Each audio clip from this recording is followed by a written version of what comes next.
Welcome everyone to sharing number 1. And this is about our plant and human minds interact. We have some amazing contributors, and I will not take any time because they've been asked to do the sharing in 5 minutes each, which is very short. But so we're expecting them to just give us a nugget, a golden nugget of their experiences, personal experiences in the context of interaction with different plants. So I'll just give the space and the screen to Joe. Go for it. Thank you.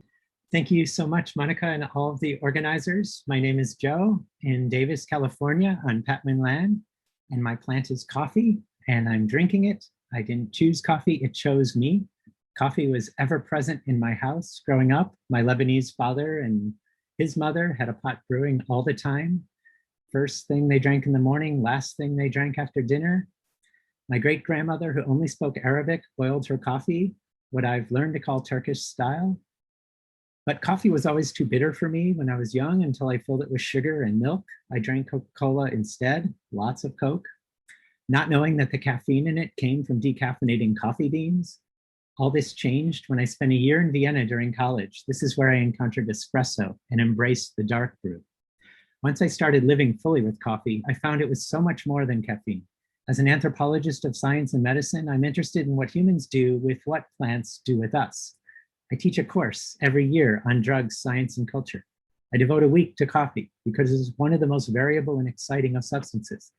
Coffee has been a drug of sacredness and of drunkenness, but also of sobriety, wild ideas, and revolutions.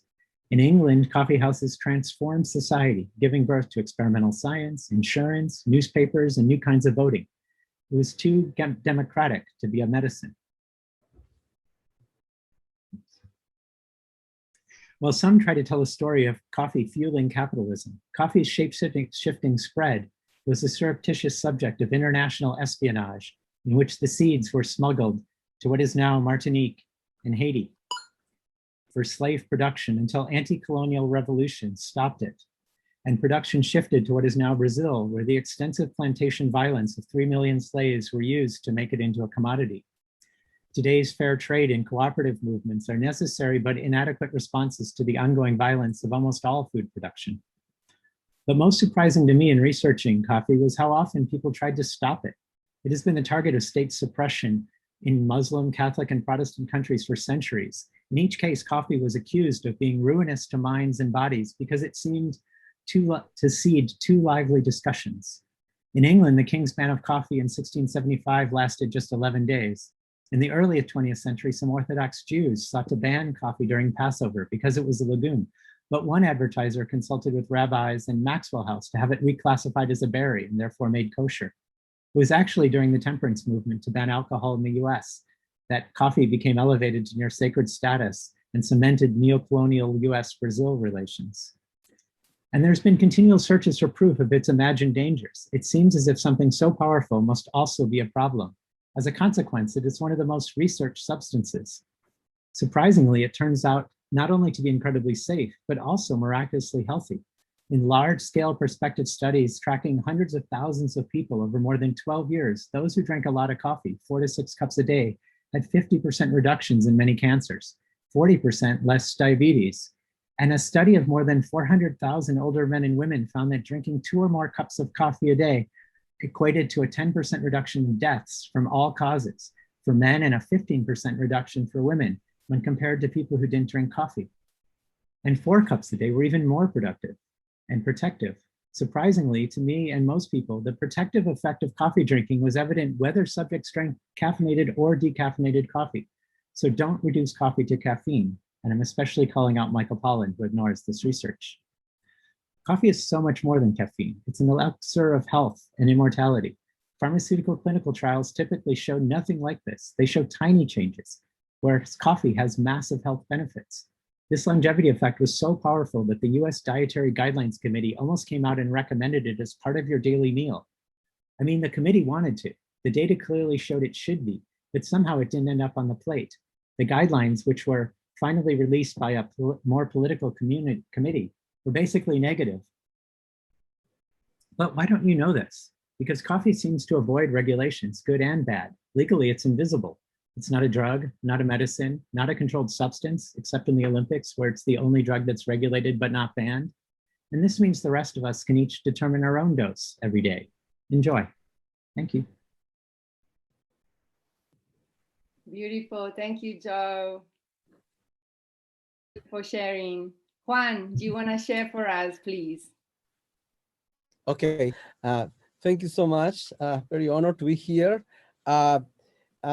I met, my plant is Yopo, an Antenna peregrina, and I met Yopo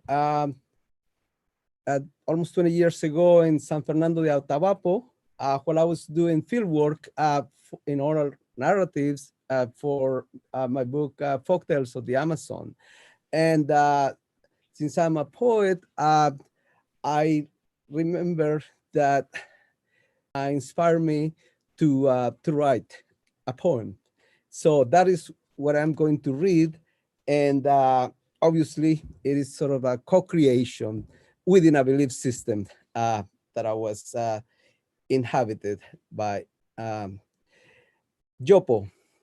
From the explosions of an Anantera peregrina, lines were born in my head of colors that came down like snakes and rivers to the earth. That's my epigraph to the poem. 1. Inside the hut, I felt the stars vibrate. The universe was the belly of a giant anaconda carrying more anacondas. In their heads shone stars, and they floated in the blackness. From their bodies fell shimmering scales into the ground. Touching the river's surface, the scales transformed into fish. 2. There were 3 anacondas. One that had been decapitated by the sky ransacked the jungles, hoping to find her head. Another anaconda became the river itself, on whose banks spoke trees, people, and animals. The third was a younger river that cried because clouds wouldn't give up their water. In the young river's belly, fish glowed with hunger. 3. In Temendawi lived the Maoris. They were the children of pink dolphins who fell in love with people from around the village. And they lived in houses on the bottom of a river, the color of Coca-Cola. Their air and water, one element. They strolled up the underwater streets in sequined vest, their rainbow boa fashioned into bells. On the porches of their houses sat their children who had no belly buttons and whose skin was white as porcelain. 4. The Mauricio groves, the palm trees, in the Mauricio groves, the palm trees complained to their mother boas about the noises of the airplanes that roughed up their fronts. With their bunches of fruits, they resembled indigenous women carrying their babies. They changed places day and night in the lakes to escape the chainsaws. Boas that had cannon faces fired water bullets to ward off invaders. 5. The greatest anaconda, hostess of especially talkative animals, people, and trees, had transformed into a luxury cruise ship. Like a busy city, the river was illuminated by plazas and crowds that drank on the decks. The river groaned at the cuts made by the propellers up and down his long belly. Each time the people vomited their bile from the deck, the river turned pale blue. 6. From the anacondas that mated with clouds, the rivers and brooks were born. They came down from the mountains, carousing between and over the rocks. There were green-eyed brooks whose waters spoke the local tongue. They passed by the houses and had the habit of impersonating the voices of certain people during the night. They told jokes and stories about anacondas and the villagers. With this, they enchanted everyone.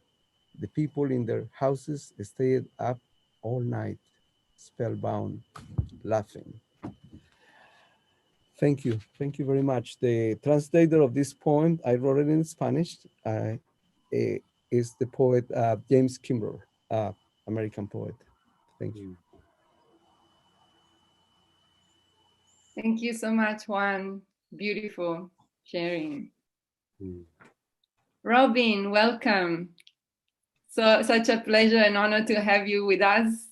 Go ahead. I don't want to take any of your precious time. Go. Thank you so much. I'm honored to be with you in this beautiful space.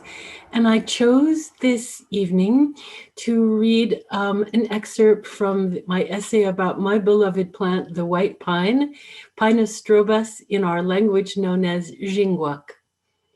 My favorite place to read on a summer day is leaning up against the bole of a big old white pine. There's almost always a hollow there, upholstered in a coppery brocade of pine needles with comfy armrests on the buttressed roots. In this woodland library, I have one book on my lap and the other against my back, one written on cellulose, one written in cellulose. When I sit with white pines, I wordlessly come to know things that I didn't know before. Our traditional people who sit beneath the white pines recognize that human people are just one manifestation of intelligence in the living world. Other beings, from otters to ash trees, are understood as persons, possessed of their own gifts. This is not some kind of mistaken anthropomorphism. Trees are not misconstrued as leaf-wearing humans, but respected as unique, sovereign beings equal to or exceeding the power of humans. Seneca scholar John Mohawk wrote that according to his culture, an individual is not smart, but merely lucky to be part of a system that has intelligence. Be humble about this, he says. The real intelligence isn't the property of an individual. The real intelligence is the property of the universe itself. What if you were a great teacher, a holder of knowledge, a vessel of stories, but had no audible voice with which to speak? What if your listeners presumed you to be mute, save for the passive whispering of your needles? How would you bring your truth into the world? Wouldn't you dance your story in branch and root? Wouldn't you write it in the eloquence of cellulose, in the lasting archive of wood? Plants tell their stories not by what they say, but by what they do. They tell us their story in their bodies, in an alphabet once as familiar as the song of every bird, which we have also forgotten as we become afflicted not only with plant blindness, but plant deafness as well. If you know how to see, their storytelling goes deeper than the curve of a windward branch. Everything that affects the pine is expressed in its body. The tree is an integrator of all experience and that of the community. When you have learned its lexicon, the story of the weevils, the drought, the fire, the blister rust, the wind, the canoe makers, it is all plainly written, and more.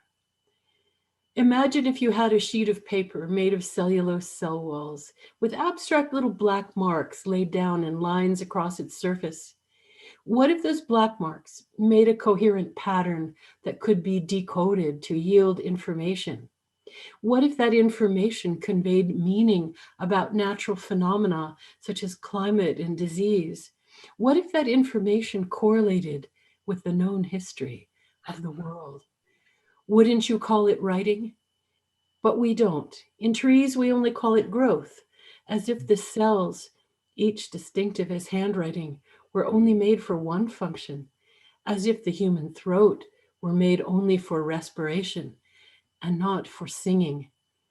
All of these cells have internal functions for the tree. They conduct water, provide rigidity, they transport resin and store starch. Why not store information as well? What are we missing because of a failure of imagination, caught in the narrow Western materialist thinking? What if we proceeded from the notion of the intelligence of all beings? What might we learn if we took off the lenses of human exceptionalism and saw beyond ourselves into a world of beings of their own gifts and responsibilities? What happens if we examine the tree ring record with the humility to explore the literature of trees? My mind explodes to dream of what pines might write out of their stillness, their arboreal perceptions, from a consciousness that transcends ground and sky, intimate with birds and snails and ancient lichens, the mysteries of water, the stories of lightning, and the poetry of light. And you know they tell jokes. Haven't you heard the chuckle of nuthatches? Do they remember the weight of passenger pigeons, the breath of glaciers, the taste of strontium in the rain? Could they tell us what it is to stand in the sun and fulfill your destiny without chasing it? How to create lasting relationships when you can't run away? Could they guide us through the narrows of climate catastrophe toward a new way to live? No, no, not unless we're willing to imagine the mind of the pine, who writes its own story and ours. Miigwech. Thank you so much, Robin, Kimmerer. Thank you. Luis, Eduardo Luna, your turn. Hello, I'm Luis Eduardo, speaking from the island of Santa Catarina in southern Brazil. I'm going to speak about an Amazonian vine, Banisteriopsis caapi, also known as yahe or ayahuasca. My relationship with this vine person is soon 50 years old. She's somebody who has, in one way or another, guided my life. It is because of her or through her that I have met some of the people that have been important in my life: indigenous and mestizo maestros, artists, writers, therapists, scientists, companions, and friends of many kinds. She has made me see the natural world in a new way, full of non-human persons, everything permeated by mind. I have also witnessed how important she has been in the lives of many others. Her own body is a metaphor. She's a river, a serpent, an umbilical cord. She may be a giant moving in her own tempo through the forest, extending her many arms, looking for support, making alliances, finally getting to the canopy to satiate her thirst from the rays of the Sun Father. Up there, when the time is ripe, she generates bouquets of delicate pink and white flowers, exhaling a scent that attracts myriads of bee persons who take her pollen to other vines like her. At the base of her leaves, always in pairs, small yellow glands nourish multitudes of ant persons. Her seeds, attached to a wing and carried by the wind, are propelled and dispersed through the forest, looking for a place to grow. When this happens, two tiny snakes emerge almost simultaneously, one the beginning of a new vine, the other the first root, which, as it divides again and again, travel long distances, establishing relations with other plants, exchanging nutrients through extensive networks of fungal beings and trillions of microorganisms.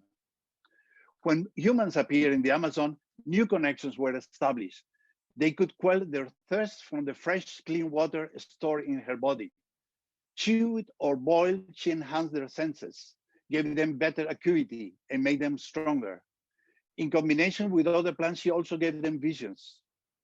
Humans took her with them as they move around, even across mountains, introducing her to other humans. To the Tucano, she was the offspring of the Sun Father, who impregnated a woman through her eyes. The baby, shining like his father, they saw the vine as male, was dismembered by the men, his limbs becoming the various kinds of yahe. To the Pano, she belongs to the underwater world, brought to the earth by a man who fell in love with a serpent being who, appearing as a beautiful woman, took him to live with her family in the bottom of the river. When they gave him the plant as ayahuasca, he realized the true nature and frightened, escaped taking with him the secret of this vine. Dave Millar, a South African friend, discovered that when she's planted together with the Garapuvu, a beautiful fast-growing trees from the Atlantic coastal forest, they may grow together in harmony, the vine embracing the tree, but allowing him to continue growing. Both plants produce plenty of biomass, enriching the soil. She is thus a medicine for the individual, the society, and can help us to recuperate areas destroyed by cattle. Nobody knows when humans first started to relate to this plant. To indigenous and mestizo shamans, she has given them songs to cure. Some Amazonians have her as a great teacher, who in association with certain plants gave them visions. Now that she left the Amazon, carried to the four corners of the world, she helps people to find direction in their lives or make them to confront the fears and traumas. To others, she helps them to improve their performance, whatever their failed may be. She connects people, create new alliances, help us to access hidden recesses of our worlds, make us dream while awaken, or teaches us to see the immense, rich, and diverse community of non-human persons with whom we share this planet. For some, she is a mother. For others, he is a grandfather. To me, she is a teacher that has convinced me that if we are going to get out of this dire situation in which we find ourselves, we need to return to some sort of animism. And like our ancestors, consider again nature as sacred, and us just one of the many persons inhabiting this beautiful planet. Thank you. Wonderful. Thank you, Luna. Lots of love. Janice, please go ahead. Thank you, Monica, and thank you, everyone. So I wrote about the tea plant. Tea is a really big part of my life. So, and a lot of what I wrote about was around my practice of meditation, around tea ceremony, and how it's kind of related to my healing practice and my teaching practice. A couple of things that have come up recently for me actually are the lessons just kind of keep coming, right? So I write about the lesson of openness and permeability and porosity. There's a reminder of gratitude, but also what I learn from drinking tea and from plants in general is the lesson of letting go, right? And so I'm just gonna read just the very ending of my essay for that book, As I pick up my cup of tea, I breathe in and bring my awareness back to my belly. The tea plant's leaves begin small and the growth happens discreetly, but each individual plant becomes a little more each day. The reciprocity and exchange being the primal and primary desire. This is a communion of sorts. The distance between bodies can't ever be measured effectively if distance is a word that remains as a vehicle for articulation. And in a place where the interplays between life and death are never forgotten, the persistence of darkness is not something to flee from. Rather, one might simply sit under a tree after it rains with a cup of hot tea, lingering with the petrichor and try not to destroy too much. Here, a world of relation, of breath, of atmosphere. In this world, the in-between liminal states of day and night, land and water, and life and death find concreteness in the pale colors of the sky. These are certainties rooted in transition, and the creatures here know to pay attention. Think lightly of yourself and deeply of the world, they repeat. Plants as beings that inhabit two different worlds simultaneously, immediately, naturally. Everywhere, all of the plants and animals breathe together in an intimate cycle that is shared, and just like language can only exist because it is shared, because of the together. Today, the relational qualities of air are the relational qualities of words, and you may learn more from paying attention to what lies beneath your feet than what composes the sky above you. The core of it all is the breath, the long and sustained breath that connects us all together. I drink my tea slowly and reverently because it is here where everything dies, and it is here where everything begins. In this moment, drinking my tea is the most important thing in my life. In this moment, here is the origin of the entire world, the ancestral and ancient wisdom whispered through the tea leaves. In this moment, I have arrived and I am home. This is a moment of complete vulnerability and of complete joy. This moment is unique, a once in a lifetime encounter, and it will happen again. Thank you.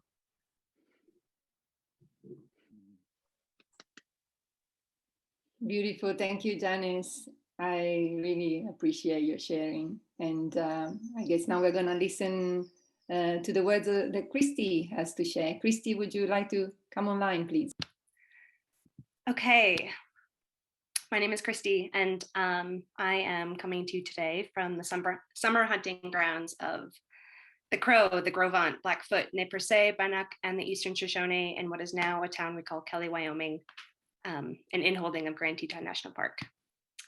And I'm going to share my screen. Okay, so clearly the plant that conspired with me in this chapter is a plant that in English we call passion flower, but of course is also a plant with as many names as human companions, including maricoque, maracuya, maypop, lilikoi, etc. It's a prolifically growing perennial vine with a boisterous and intricately detailed flower, a delicious seedy fruit, and it's a plant that ethnobotanists consider to be native to the tropical and subtropical Americas, but thrives all over the world. It's long been celebrated for its broad array of medicinal qualities, including those calming, dreamlike qualities that Western herbalists describe as a sedative or a nervine, because it's said to quiet the central nervous system. Many of you who, like me, suffer from sleepless nights and a mind that won't stop spinning may know this plant well. And this is the place, the sleepless, mind-spinning, anxiously self-absorbed experience that passion flower and I first encounter one another, though I couldn't have known it as such at the time. Okay, so here's a photo of a passion flower vine that grew into my home in Berkeley, California, several years ago. It found a small hole in the windowsill of my living room, and over the next several weeks grew up and around a beam that led to my sleepless bedroom. And though I thought this was exciting and I encouraged its adventures inside of my home, I could conceive of it at the time only as a coincidence, a fortuitous combination of a rainy winter and an old leaky home. But there was another crucial ingredient that I failed to pay notice to at the time, and that was me. Writing my qualifying exams in a tizzy, imbibing copious amounts of caffeine and nicotine, not sleeping, and then telling myself to push through the exhaustion because it would all be over soon, as soon as I submitted those exams.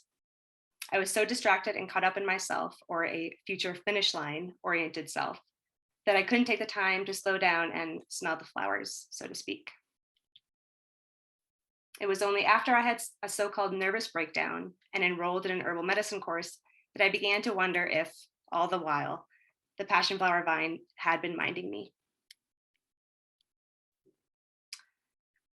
But crucially, the story that I tell unfurls it's not just about passion flower per se, but very much a story co-authored with passion flower, where the ideas that are coming through took much time to process and digest because there was a lot of dialogue happening between the plant and I, most of which is not happening in linear time, a lot of it in dreams.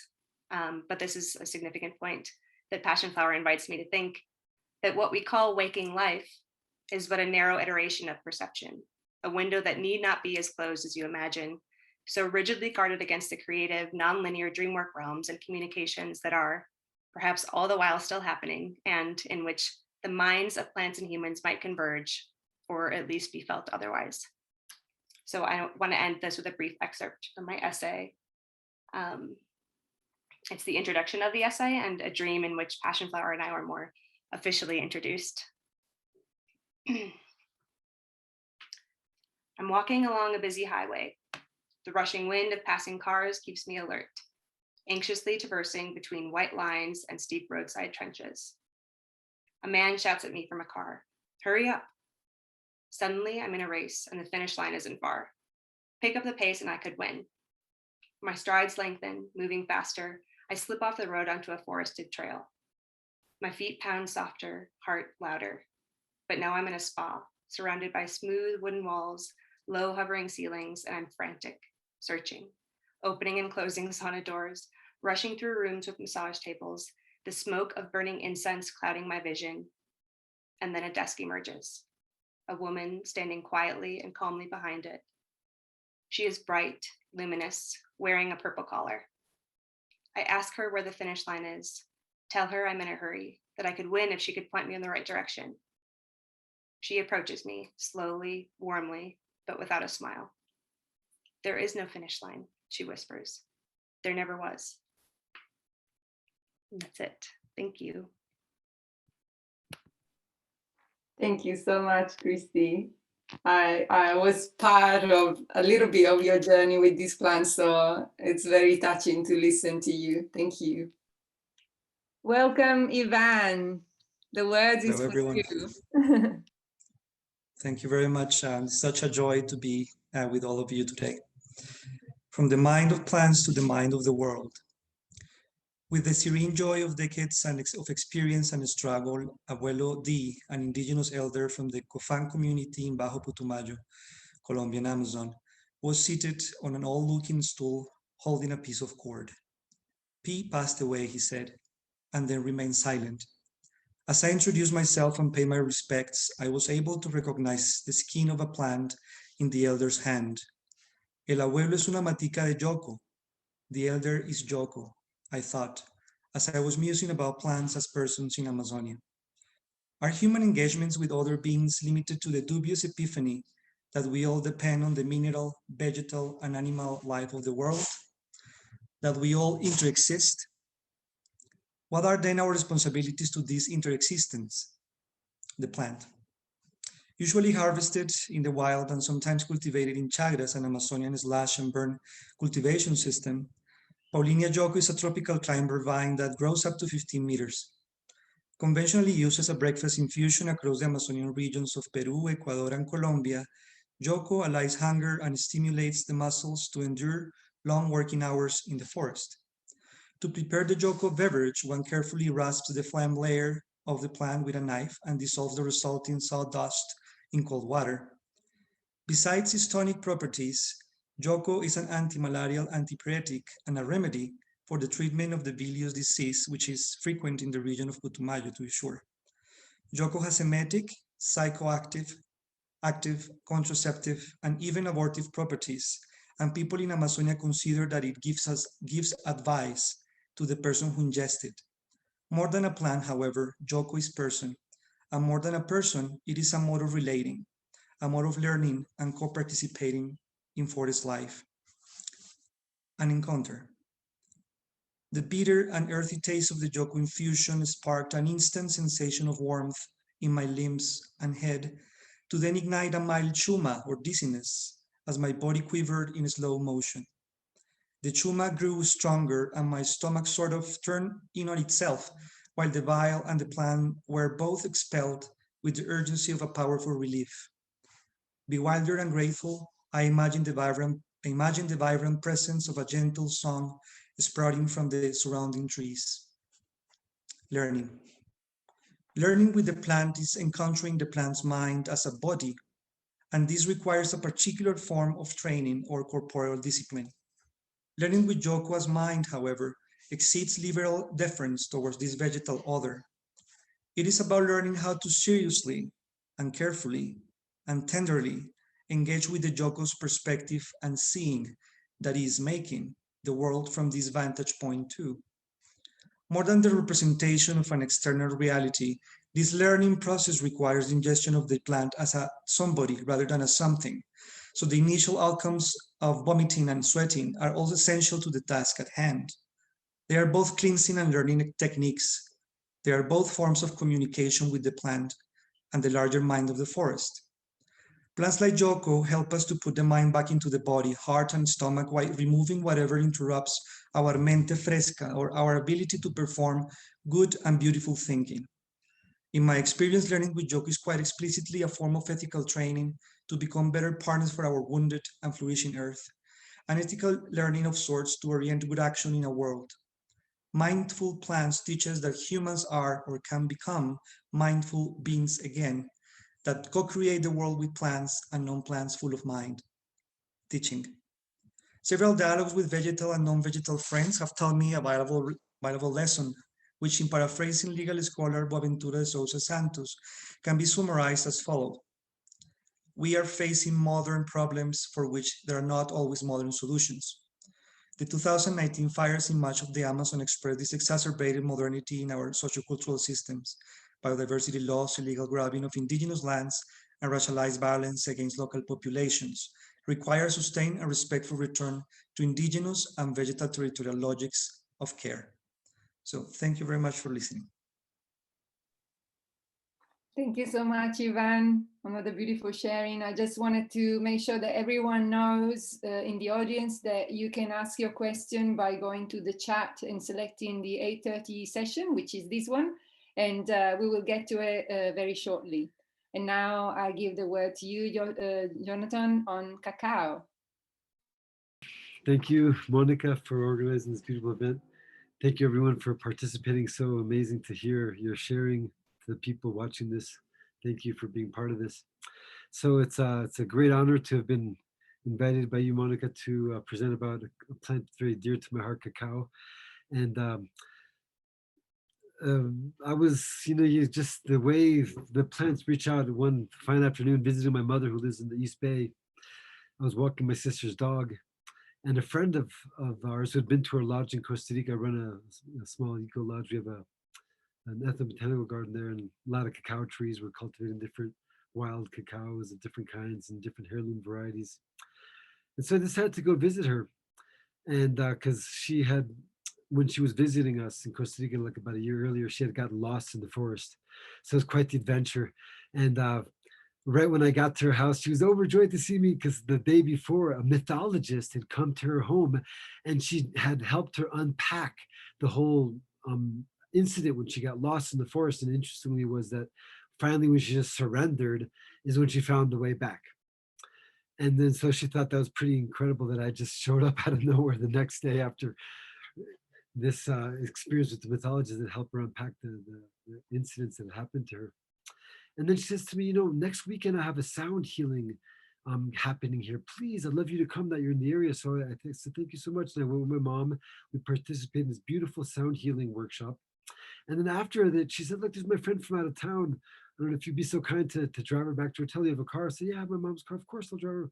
And then that week I had gotten there just after the Pioneers Conference, and three friends were like, oh man, you got to meet Monica Gagliano. She wrote this incredible book, Thus Spoke the Plant. And I was like, I'd love to meet Monica Gagliano.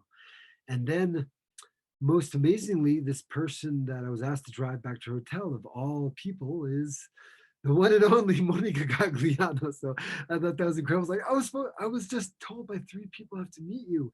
And like, this is amazing. So we're like, let's go have some tea. So we went and had some tea. One thing led to another. She's telling me about the book, The Mind of Plants, and that she's sharing that she's writing this chapter on cacao. So I started sharing about the information that I have about cacao, because in 2010, I was fortunate to participate in a botanical study with one of my mentors, Dr. Carlos Cerón, on the eastern slopes of Napo Galeras in eastern Amazon, Ecuadorian Amazon region, just right on the equator.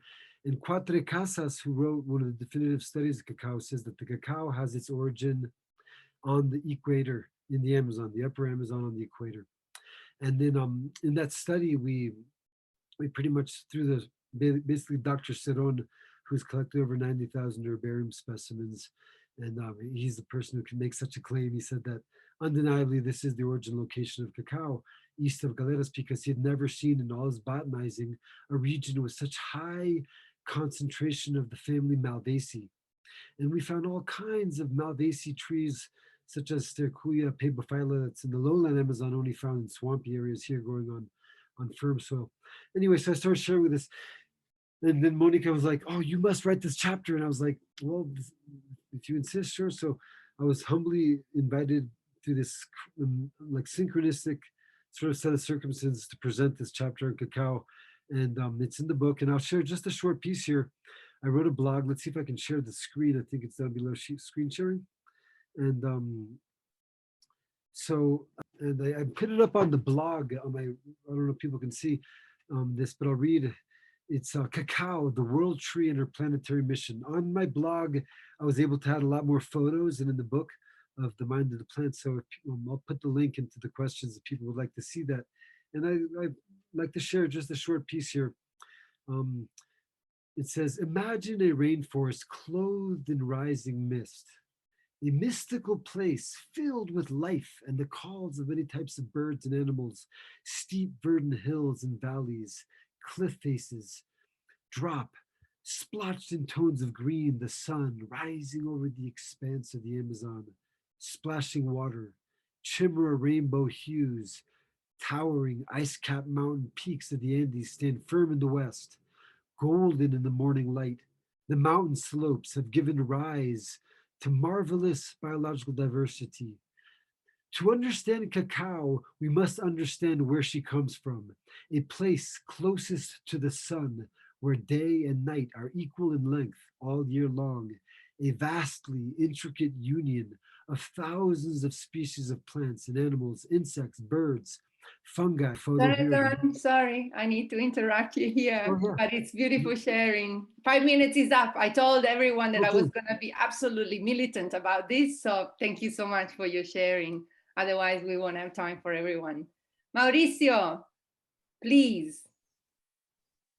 So thank you so much for having me here and sharing with you and listening to you. I'm a fan of many of you. I'm reading your books and following you. Your thinking, your discovery on plants, your research. And in a way, the fact I'm sharing here today is that is because of a journey I started with a very simple crabapple. It's a tree that grows in the middle of my house, and he has guided me to a very amazing and beautiful and full of joy journey to discover himself and the world of the plants. And it has become something for me like it's, I don't know if to call it a miracle or a kind of amazement. I don't know. So I would like to remember that we had a Chilean neuroscientist that said that the intelligence has stopped to be the capacity of problem solving and has become the capacity of entering in a shared world. So what I have been thinking all these years that I have been traveling with this crabapple and other plants is how can we enter and how can we share the plant's world? Is it possible to enter in a kind of different intelligence or different perception or movements or breathing? So I have had answers from the plants. I would say that one thing is that always it is the plant for me that takes the initiative. It is not possible, it has not been possible that I go and try to talk to a tree or to a plant. It's like, in a very magical way, the plant that open a color or open a smell or open a breathing and let you enter in their world. And so this has become a kind of what I call in Spanish arborecer, which is becoming a tree. In English will be becoming a tree, which is like recovering our capacities, maybe forgotten, to become human, to become part of human society, and to become in a wider range of perception and of intelligence that enable us to communicate with the plants. And for instance, I would say that something which is very clear for me is that the plants world have a different time. And when you enter in that time, it is possible to interact with those plants and to see and to feel and to breathe things and to see movements that in our usual perception is not possible. This is what I have written about in our book, which I'm very thankful to be part. And what I wanted to share, I have shared some photographs and some video in the page of our fronts, because I think that to give an account of this world of the plants, art, poetry, picture, photography, video, art in general is a very good way to cope with the complexity and the amplitude of the plant's world, more than the more specific rational or positivist approach. So thank you so much, and I hope you will enjoy our work. Thank you, Mauricio. And this actually brings us beautifully into an open space for questions. I really want to honor everyone that has already shared. I'm so touched by all of your work. You already know that because I've been reading your work and it's going to be part of the book. So for anybody interested in what was shared today, this is going to be collected in this anthology that is, the anthology is coming out in September, October time by Synergetic Press. And we are, very grateful and excited to see it being shared more widely. So everything that was shared today will be in this book, The Mind of Plants. Now, we have a little bit of time for questions, and I'm just going to follow through the questions that have been posted while people were sharing. Also, I would like to invite everyone of the presenter to turn their videos on so that we can all see each other and everyone can see you. And I guess I'll start from a question that came kind of later on. I think is Carson. And the question, I'm just going to read it as it is like synchronicity has cropped up with a couple of sessions, Kristi, for example, and Jonathon. Synchronicity is, I think, a portal for human to come into closer connection into the world or with the world, experiencing something of their agency. Any comments? I guess this is, although the references to Kristi and Jonathon, I think actually is a question that could be open to anyone. So feel free to share what comes to mind or if anything at all.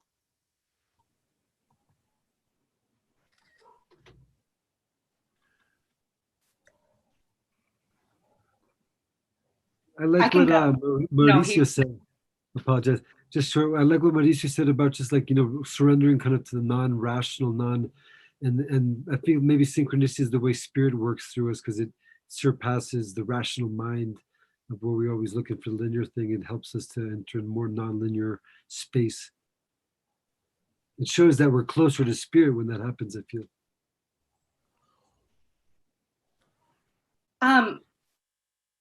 I really like the word synchronicity. When I think of that word and I'm thinking of your question, I'm imagining that it's insinuating a more chance encounter with no traceable causation. And I think in a lot of ways, my struggle for language might be pointing to that inability to deduce the causation of our encounter. But I went ahead anyways and began to speculate about potentially a dreamtime communication that was going on. Throughout my essay, I refer to it as a timeless realm in which there was communication going on. But I wonder if synchronicity has an assumption that there is no cause, but I don't think I'm content with that. I think there is, but I think that it's always going to be a struggle with language to begin to make sense of it. But what we have is language and our bodies. So my practice has been to kind of invent possible causes, possible worlds in which Passion Flower recognized and minded me. So thank you. Thank you, Kristi. Ivan, I feel like this kind of reminds me of you. So would you like to comment on that? The existence of multiple spaces co-occurring and where plants are actually like the passion flower it feels almost like they can cross through and they can weave through effortlessly while we find them so separate, or so we perceive them. Well, I was I was thinking about what Kristi was saying and the possibility of causation and linearity,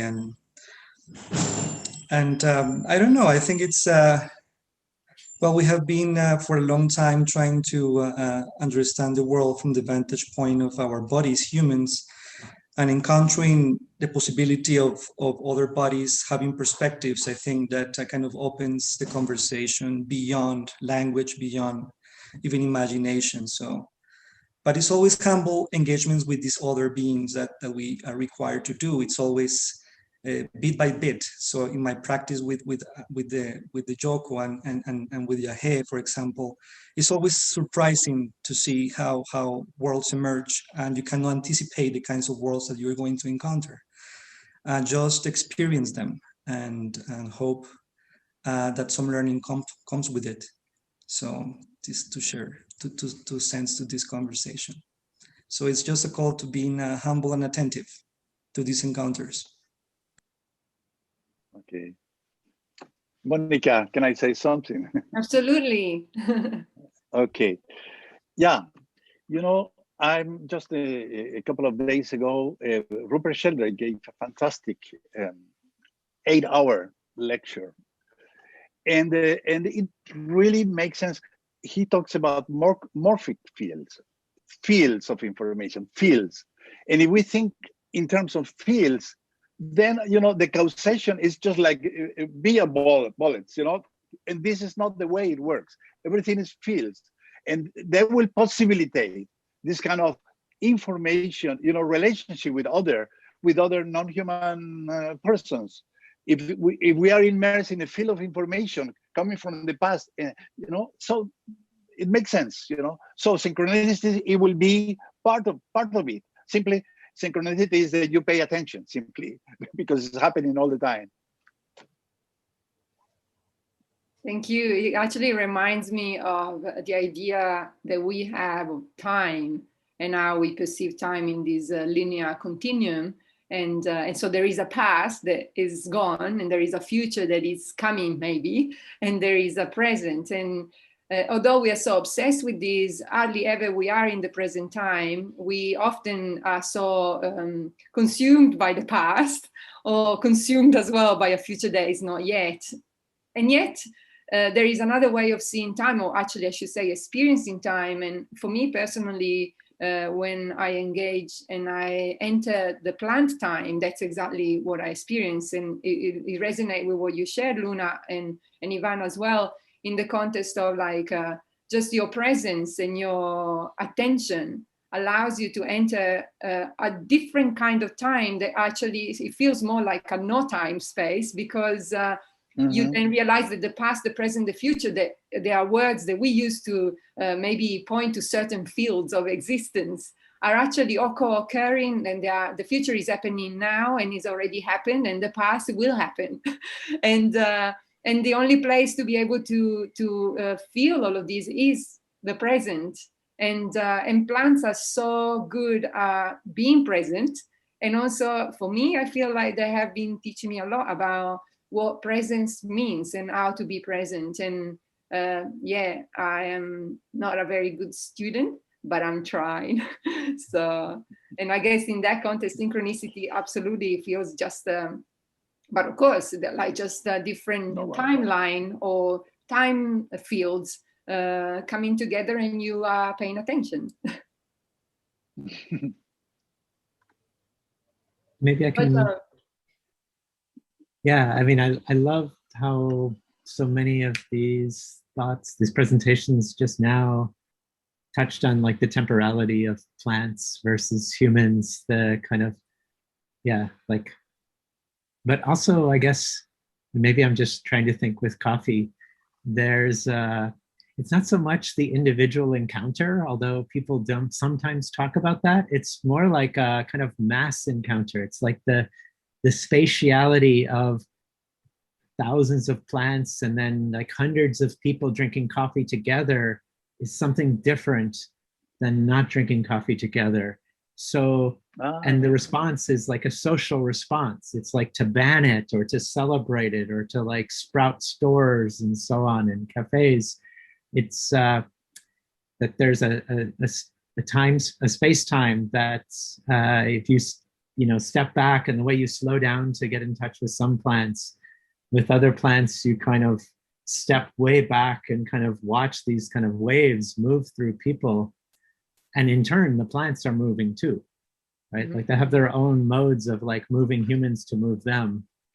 If we don't always put ourselves at the center of agency. Yeah, anyways, I just kind of thinking with like taking your coffee is a ritual. You taking your coffee is a ritual. You're connecting with all those billions of people taking coffee. That is beautiful.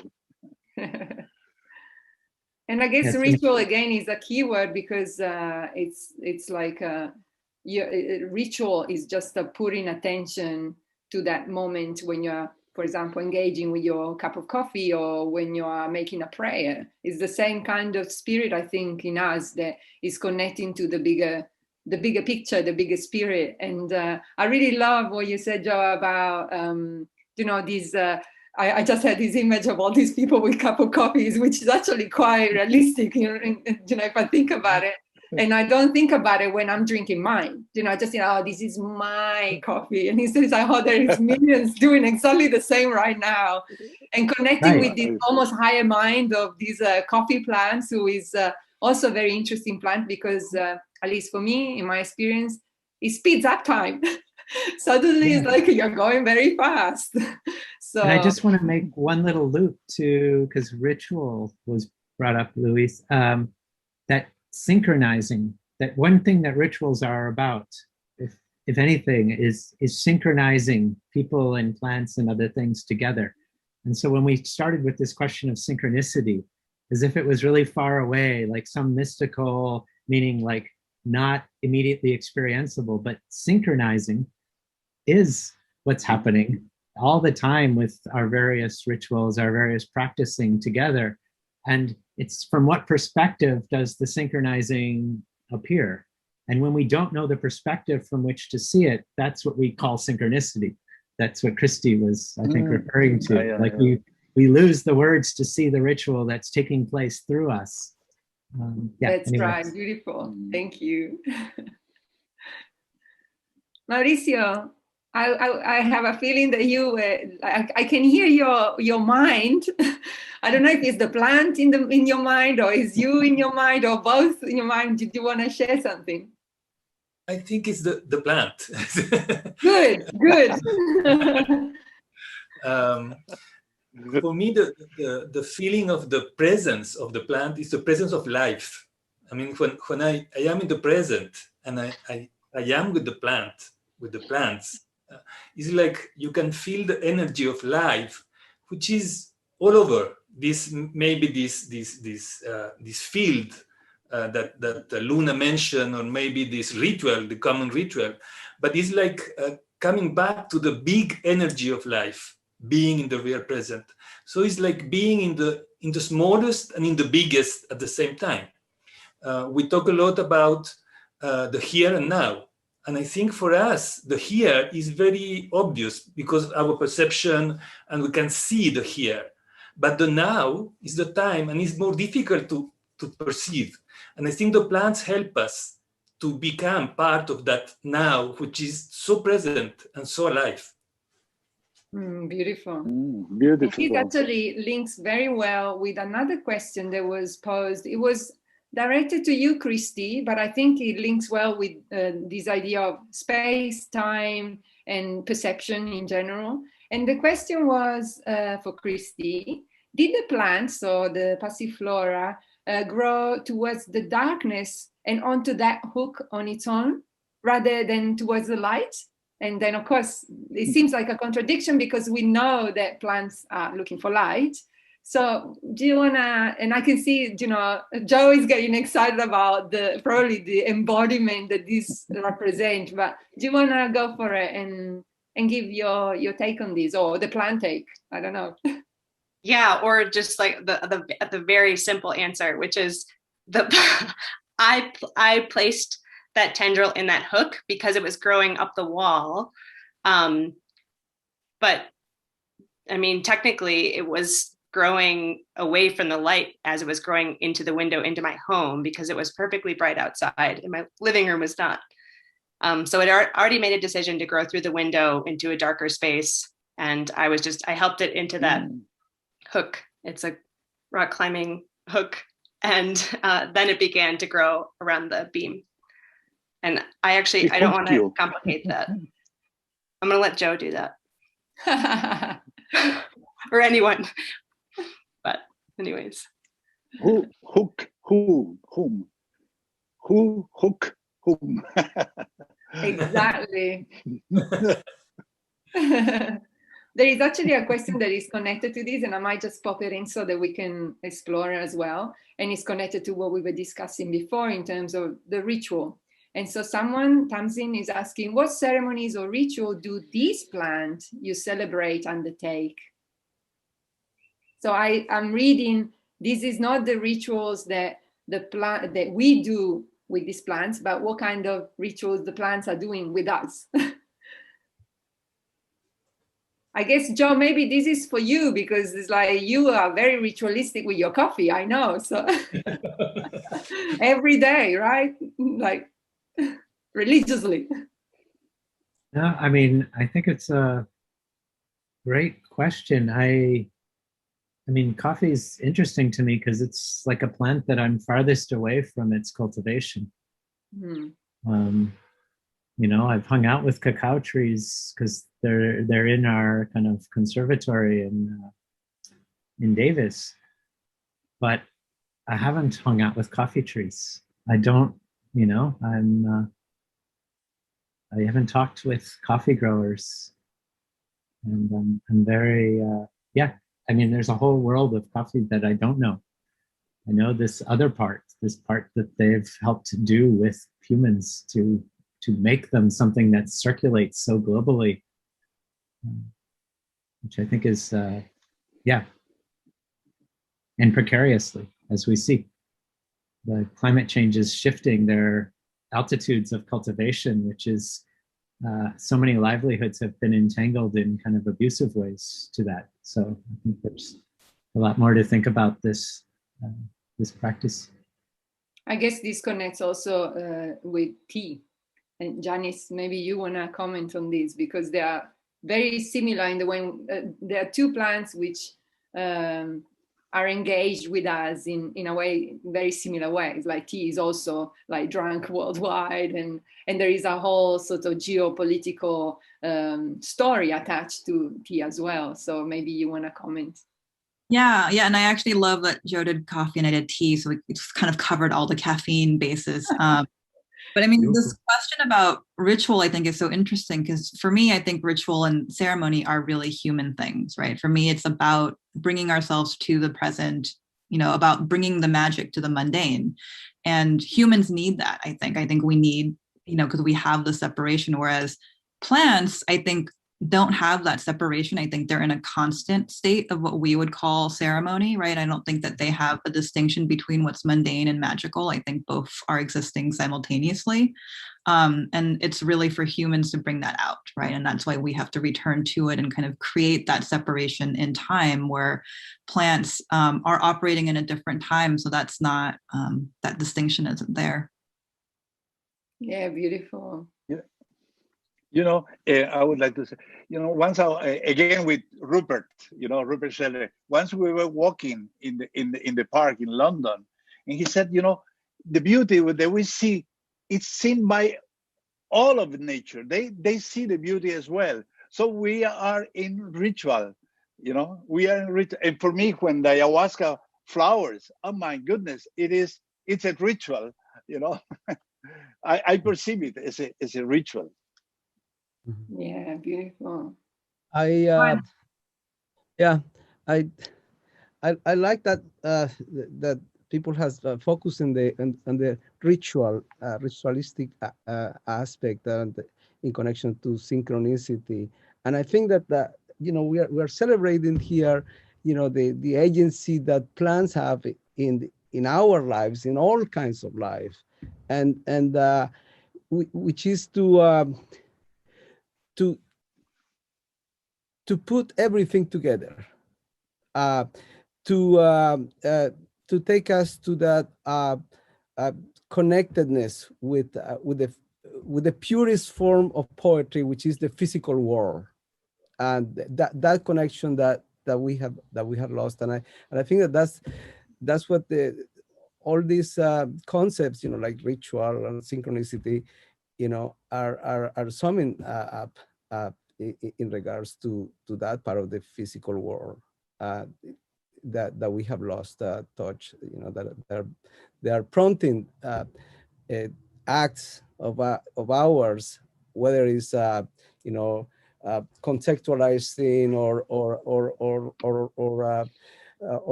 painting or any kind of ritual that we do, because that is a ritual. So anyway, I just think it's great that you created this together, getting together in connection to this. So thank you. Yeah. Thank you, Juan. And in that sense as well, it connects to one other comment that I saw coming up. Steve or Kefe, I hope I say that right, but he says, I'm curious what you think the tree think about books. And of course, this will be a perfect question for Robin, but she had to leave us. So I guess anyone else that wants to comment on this, because we are using their bodies, and books are basically, their embodiment into our hands. And maybe Mauricio, do you feel like commenting on this? Because I know you've been thinking about these kind of things already. So go for it. You're muted.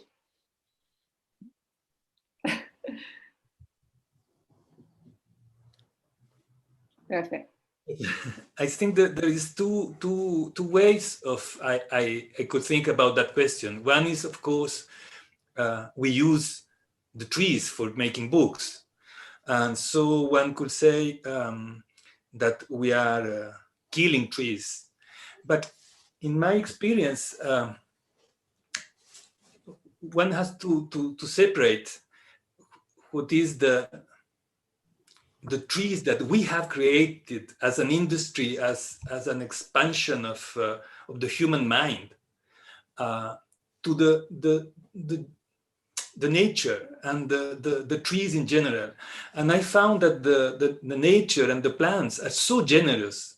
For instance, my experience is that when I most take parts of a plant here in my garden, the most the plant grows. It's amazing. I mean, it's like it feels, or she feels that I need it, so it gives more and more and more. And more I eat, more it produces. So in that way, I think trees can be very generous if they are treated with respect and with care. And from another point of view, what a tree thinks, I don't think that tree thinks. I think that the amazing thing of thinking is a human expression, and is a projection of the mind. But I think that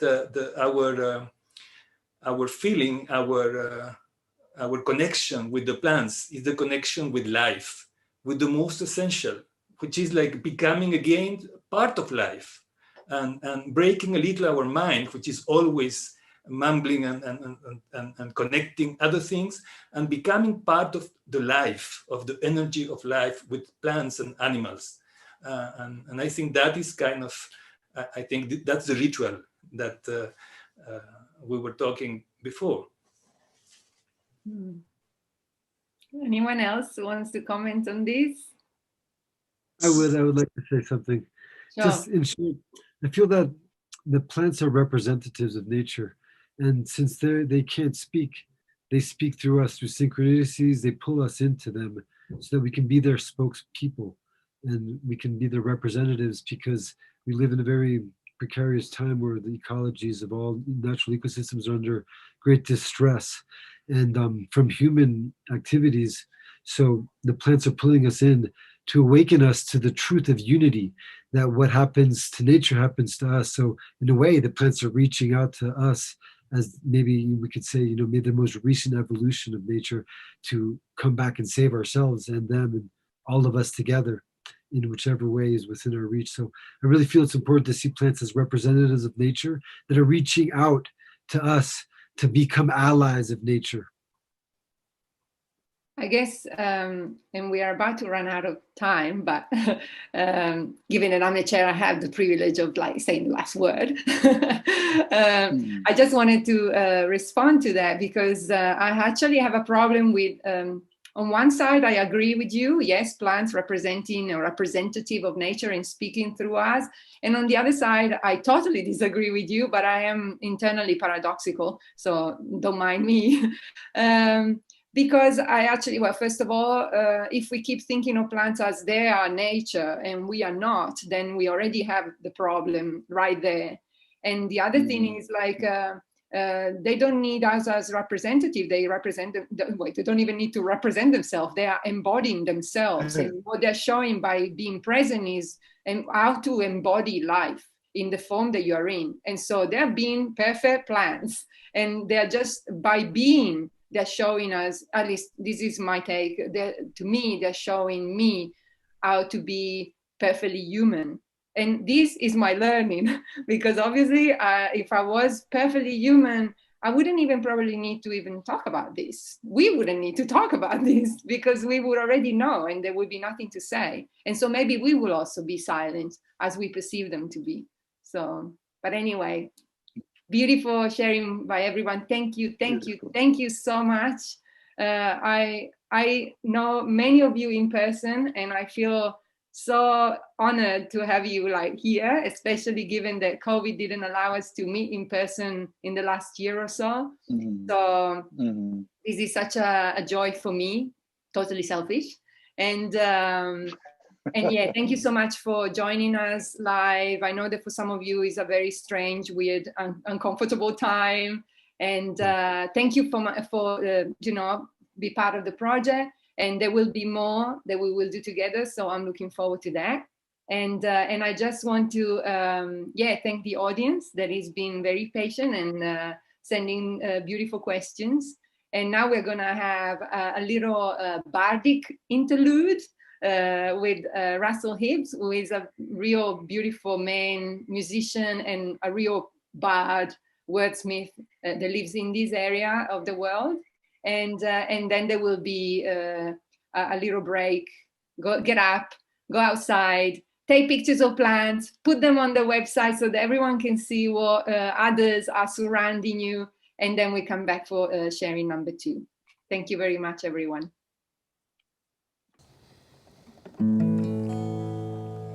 During a time that once was, is now gone forever, and will come back again soon, is a garden of extraordinary beauty, alive with primal songs of source and the living earth.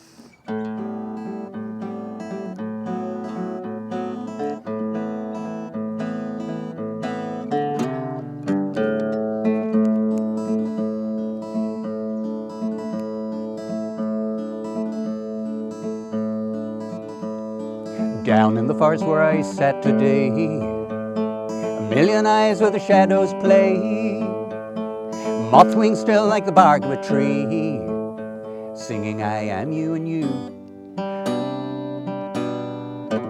you are me.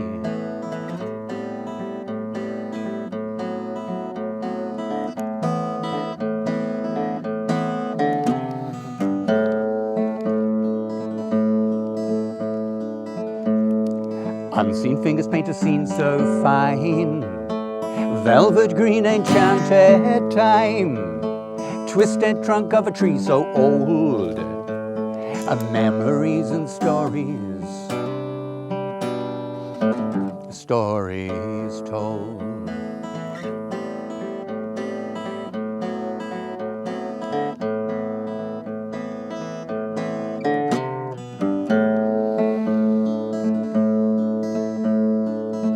Now that story tells how we all are one. Rivers our blood and forest our lungs. What we do to the earth we do to ourselves. choose our heaven, to choose our hell.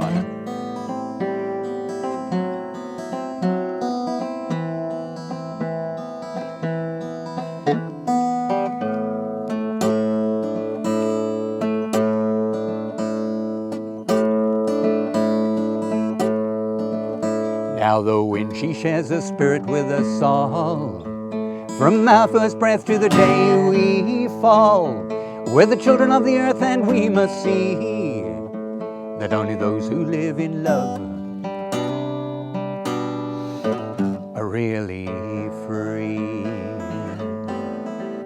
Dee-dee-dee, dee-dee-dee, dee-dee-dee, dee-dee-dee.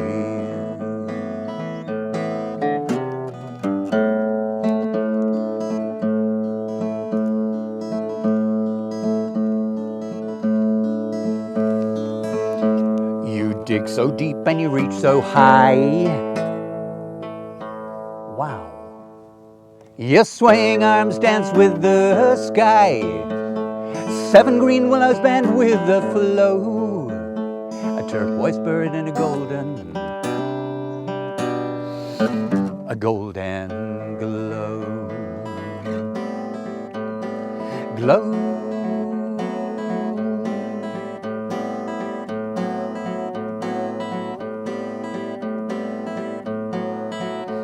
Dee dee dee dee dee dee dee dee dee dee dee dee dee dee dee dee.